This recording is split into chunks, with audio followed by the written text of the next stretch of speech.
voudrais informer le personnel des forces armées de la Fédération de Russie, les citoyens de notre pays, nos amis du monde entier et ceux qui continuent à se faire des illusions sur la possibilité d'infliger une défaite stratégique à la Russie. Des événements qui se déroulent aujourd'hui dans la zone de l'opération militaire spéciale, notamment après l'utilisation d'armes de longue portée fabriquées par l'Occident sur notre territoire. Poursuivant l'escalade du conflit en Ukraine provoqué par l'Occident, les États-Unis et leurs alliés de l'OTAN ont précédemment déclaré qu'ils autorisaient l'utilisation de leur système d'armes de haute précision et à longue portée sur le territoire de la Fédération de Russie. Les experts le savent bien, et la partie russe l'a souligné à plusieurs reprises, qu'il est impossible d'utiliser de telles armes sans l'implication directe des spécialistes militaires des pays qui les produisent. Le 19 novembre, 6 missiles opérationnels tactiques ATACMS de fabrication américaine et, le 21 novembre, lors d'une attaque de missiles combinée par des systèmes Storm Shadow de fabrication britannique et HIMARS de fabrication américaine, ont frappé des installations militaires sur le territoire de la Fédération de Russie, dans les régions de Bryansk et de Koursk. À partir de ce moment, comme nous l'avons souligné à plusieurs reprises auparavant, le conflit régional en Ukraine, provoqué par l'Occident, a acquis des éléments à caractère global. Nos systèmes de défense aérienne ont repoussé ces attaques. Par conséquent, les objectifs manifestement fixés par l'ennemi n'ont pas été atteints. L'incendie du dépôt de munitions dans la région de Bryansk, provoqué par la chute de débris de missiles ATACMS, a été éteint, et il n'y a pas eu de victimes ni de dommages graves. Dans la région de Koursk, une attaque a été menée contre l'un des postes de commandement de notre groupement Nord. L'attaque et la bataille anti-aérienne ont malheureusement fait des victimes,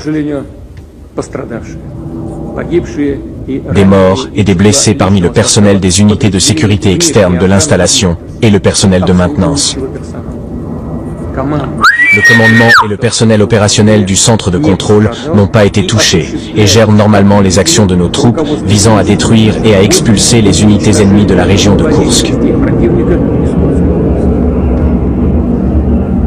Une fois de plus, je tiens à souligner en particulier que l'utilisation de telles armes par l'ennemi n'est pas en mesure d'affecter le déroulement des opérations de combat dans la zone d'opération militaire spéciale. Nos troupes progressent avec succès sur toute la ligne de contact. Toutes les tâches que nous nous sommes fixées seront accomplies.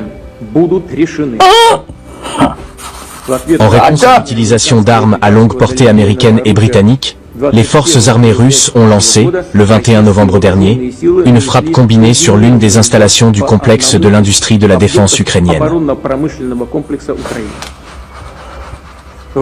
Dans des conditions de combat, elles ont également testé l'un des plus récents systèmes de missiles russes à moyenne portée.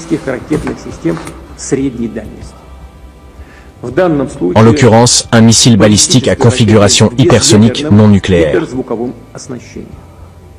Nos ingénieurs en missiles l'ont baptisé Oreshnik. Les essais ont été couronnés de succès et l'objectif du lancement a été atteint. L'un des plus grands complexes industriels connus depuis l'époque de l'Union soviétique, qui produit encore aujourd'hui des équipements de missiles et d'autres armes, a été touché dans la ville de Dniepropetrovsk, en Ukraine. Nous développons des missiles à portée intermédiaire et à courte portée, en réponse au projet des États-Unis de produire et de déployer des missiles à portée intermédiaire et à courte portée en Europe et dans la région Asie-Pacifique. Nous pensons qu'en 2019, les États-Unis ont commis une erreur en détruisant unilatéralement sous des prétextes farfelus le traité sur les forces nucléaires à portée intermédiaire. Aujourd'hui, les États-Unis ne se contentent pas de produire de tels armements. Mais, comme nous pouvons le constater, ils ont réglé les questions liées au déploiement de leurs systèmes de missiles avancés dans différentes régions du monde, y compris en Europe, lors d'exercices d'entraînement pour leurs troupes. En outre, au cours de ces exercices, elles s'entraînent à les utiliser. Je rappelle que la Russie s'est volontairement et unilatéralement engagée à ne pas déployer de missiles de moyenne et de courte portée tant que les armes américaines de ce type n'apparaîtront dans aucune région du monde. Je le répète, nous procédons à des essais réels du système de missiles Oreshnik, en réponse aux actions agressives des pays de l'OTAN contre la Russie. La question de la poursuite du déploiement de missiles à moyenne et courte portée sera décidée par nous, en fonction des actions des États-Unis et de leurs satellites. Nous déterminerons les cibles des nouveaux essais de nos systèmes de missiles les plus récents, en fonction des menaces qui pèsent sur la sécurité de la Fédération de Russie. Nous nous considérons autorisés à utiliser nos armes contre les installations militaires des pays qui permettent l'utilisation de leurs armes contre nos installations. En cas d'escalade des actions agressives, nous répondrons tout aussi fermement et réciproquement. Je recommande aux élites dirigeantes des pays qui envisagent d'utiliser leur contingent militaire contre la Russie d'y réfléchir sérieusement.